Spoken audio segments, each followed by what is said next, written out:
Today, I'm going to show you how to connect integrations in QuickBooks Online. First, sign into QuickBooks Online and open the correct company file. Go to the Integrations area. Then, select Find Integrations. This opens the app directory where you can search for apps that connect with QuickBooks Online.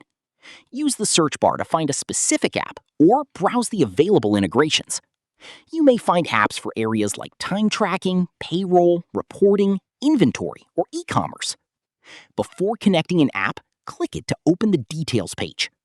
Review the app's features, pricing, and information about how it works with QuickBooks. When you find the app you want to connect, click Get App Now or the available connection option. QuickBooks will begin the connection process. Follow the on-screen instructions to authorize the app and connect it to your QuickBooks account. Some apps may have additional setup steps, so follow the prompts provided during the connection process. Once the setup is complete, the integration will be connected to QuickBooks.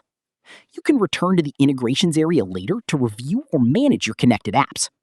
And that's how to connect integrations in QuickBooks Online in 2026.